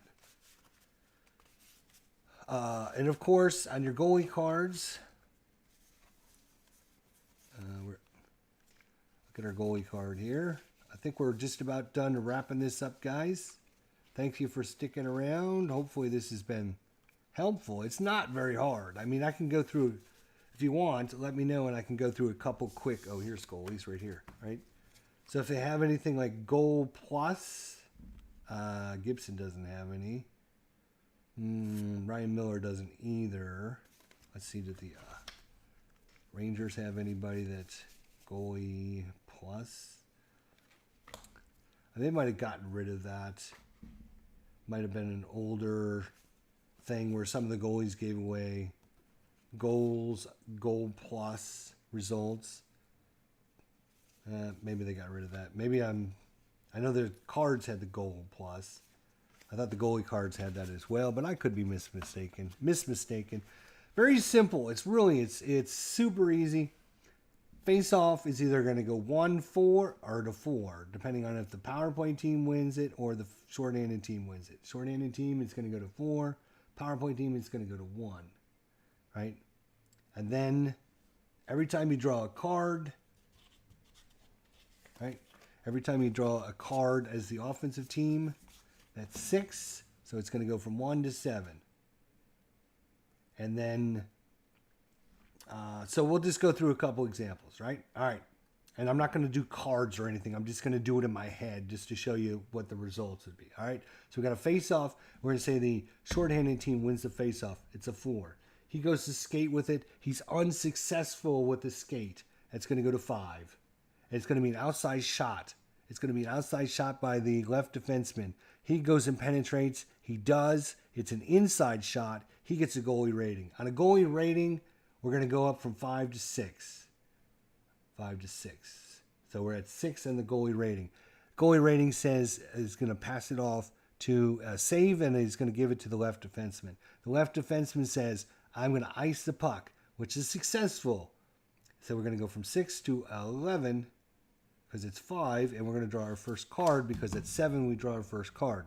At 11, the icing says power play team has outside shot only. They take the shot, and once again, it's a goalie rating. Oh, we go to 12 because we're on a goalie rating. On the 12, it's going to be a save, and it's going to go to a face-off. So we're going to have a face-off again at 12 this time. Okay, power play team wins the face-off. We go to 13. We draw a card at 13, right? Because he won the face-off. And now he's, right? So we're at 13. We draw a card. They won the face-off. And now they have a choice of what they want to do. Well, they don't have a choice because they're offensive team. They're going to draw a card. And we're at 19. So the power play is over once we finish this card. And this card says outside shot only for left wing. The only time you're going to look at this card is when the offensive team draws it. Any other time you just disregard it. So that would be that power play. Okay, let's try another one. Get our 3 cards, put it back. Here we go. Let's go to 1. It's going to be offensive team wins possession of the puck. We go to 1. They're going to draw a card. This is going to be an inside shot for the right wing, intimidated by the left defenseman. Well, we drew a card, so we're up to 7. Look at that, crazy, right? We drew a card at 7. The result of this is going to be saved by the goalie, and it's going to go to the left defenseman. The left defenseman is going to be a skate. He's going to try to skate it. It's worth, and he's a 1 to 10, and it's a 14. Unsuccessful. That goes to 8. Goes to 8 now because he was unsuccessful. Outside shot. It's going to go to the left wing. Left wing says he's going to try to pass it. We're going to draw a pass here. It's passing K. Passing K says inside shot for the center. The center says, oh, goalie rating.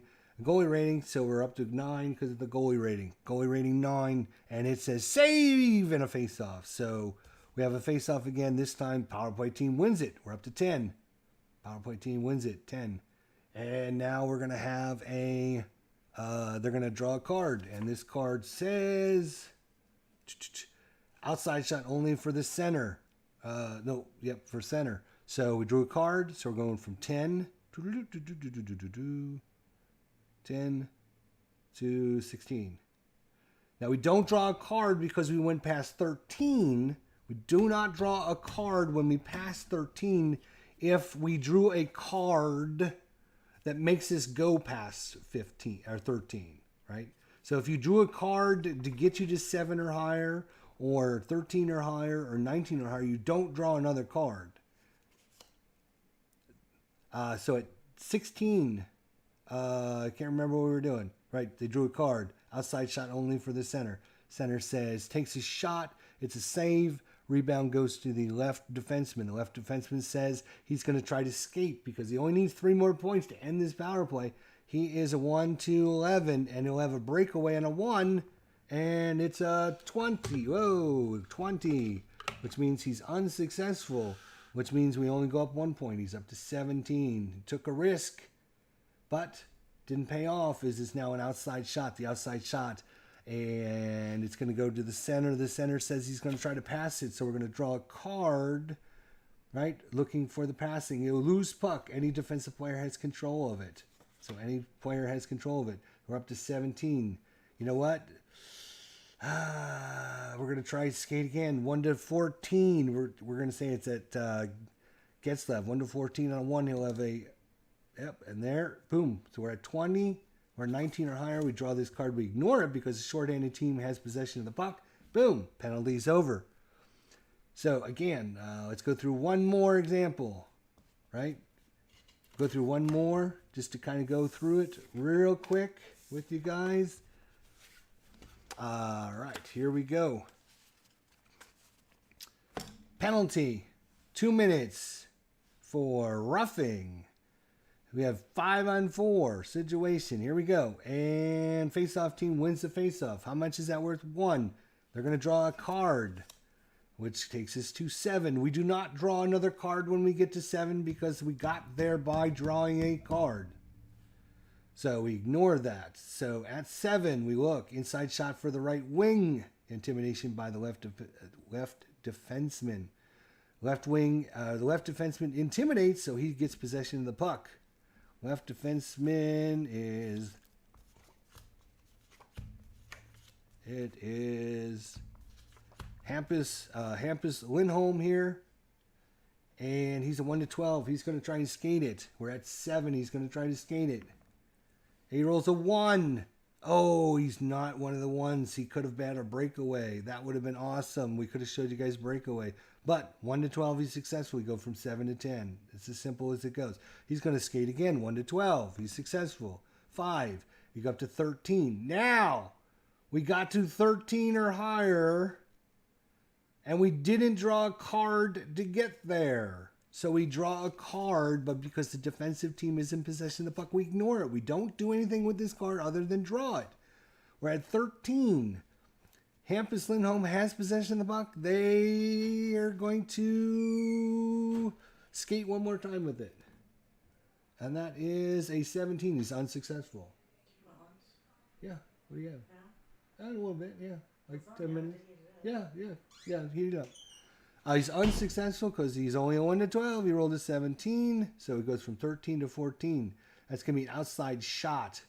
Outside shot by the left defenseman. He takes the outside shot. It shows a rebound that goes to the defensive center. We're looking at the defensive center. There is no defensive center. So an automatic rebound shot by the power play center. The power play center shoots. He scores. Penalty's over because he scored.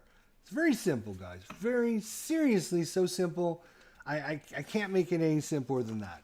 You're just adding numbers, and if you get to 7, 13, or 19, and you didn't get there by drawing a card, then you draw a card.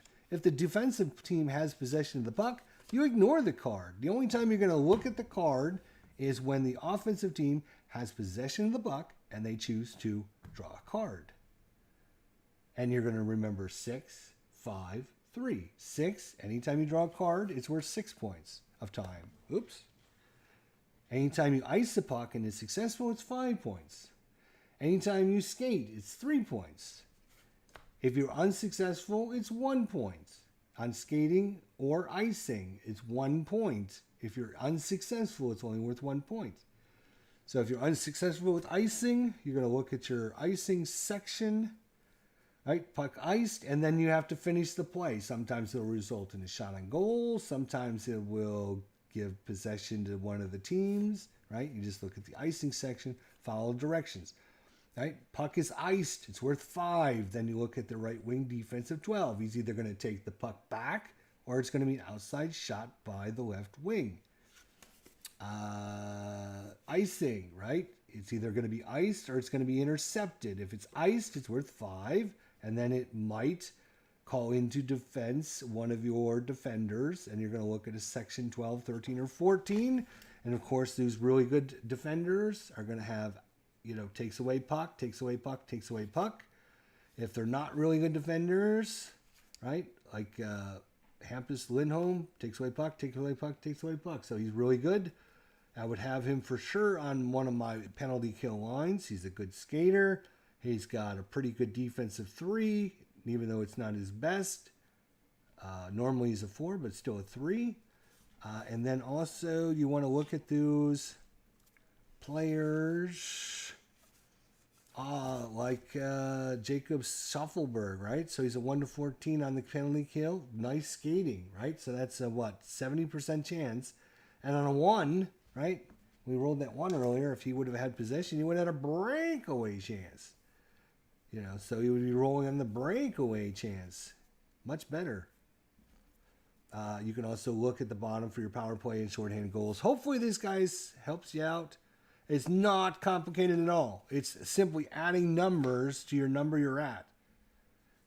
Right? 1 for face-off or 4 if the penalty kill team. And then 6 to draw a card. Right? If the offensive team has it, they're gonna have to draw a card. Shorthanded team, they have a choice. They can either ice the puck, right? You're just going to draw a card. Either it's successful or puck intercepted.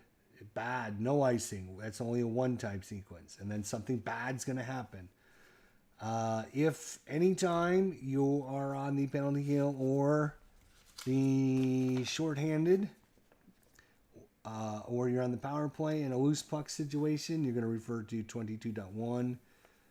Basically, unlike a lot of other games where like, oh, the goalie has it and he's going to give it to like the right wing. Well, let's say there is no right wing. Well, what happens in that situation?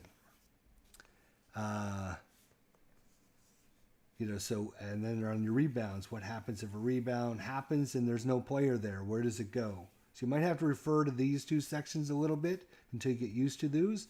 But you should not be referring to skating or shorthanded teams or special team units and everything that this book says is like literally all you're doing is counting up from 1 to 19 and you're adding a certain number to it every time somebody does something with it. It's very, very simple. Very simple. It's not even super advanced. If I draw a card, right? If the defensive team has possession of the puck at 5 and they ice it and they go from 5 to 10, you simply draw a card. You don't read it. You don't do anything with it. The only time you're reading a card is when the offensive team has possession and they choose to draw a card to get the result. That's the only time you're going to read the card.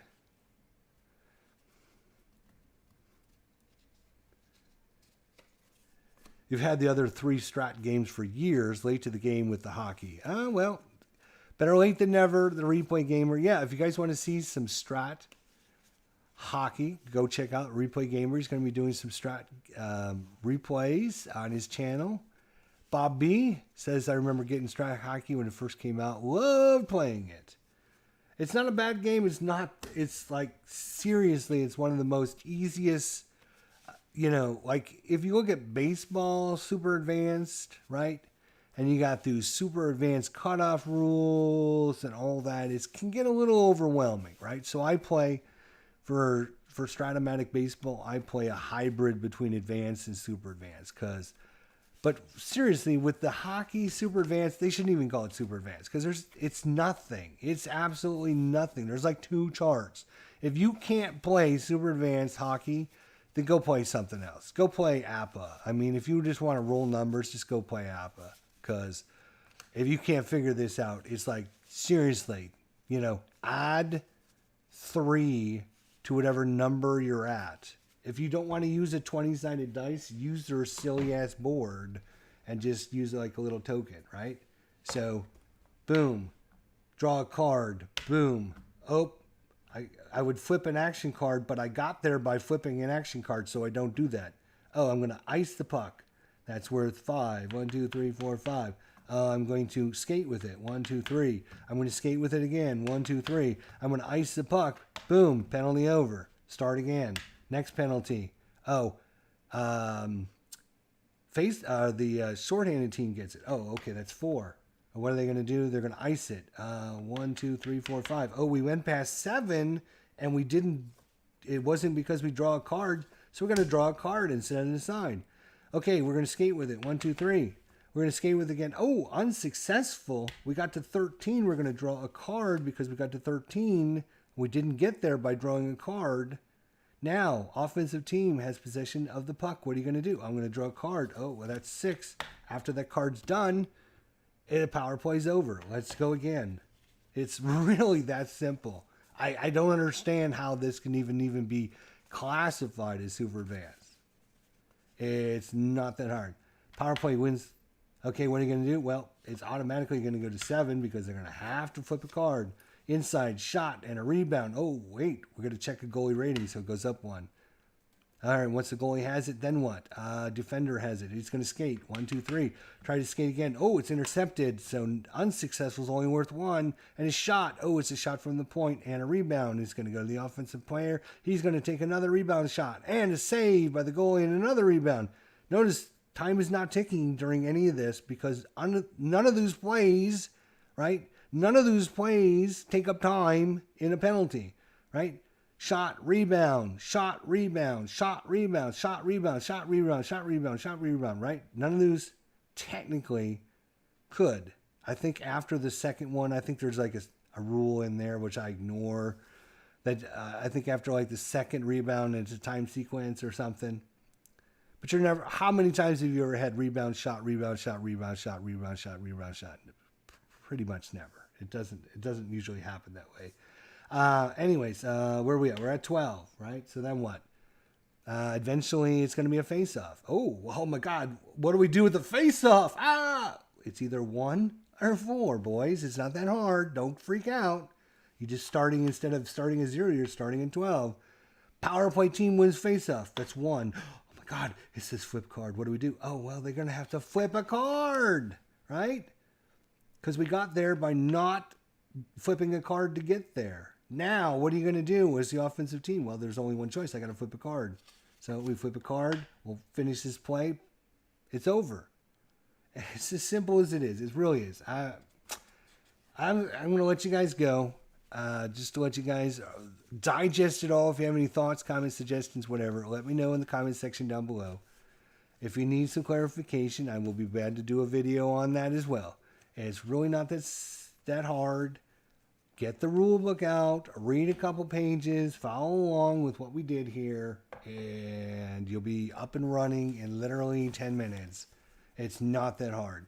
Ignore like 90% of what they say because it's confusing. They don't, like, literally the super advanced PowerPoint should be like maybe a page long, right? Or 1 column long. That's as long as it should be. It shouldn't be this, it should say on, like, shorthanded team, icing. If successful, advance 5 spaces. If unsuccessful, advance 1 space. Like literally all of this does is go through. Well, if you see icing on this and this comes up, this is what to do about it. Well, puck is iced. Power play team has control. Outside shot only for right defenseman. I don't need them to tell me how to handle this. I know how to handle this, right? Puck is iced. The power play team has control, and it's going to be an outside shot only for right defenseman. I mean, it's pretty simple. It's not that hard, right? If we go to just randomly, shuffle this up, we'll randomly choose another one.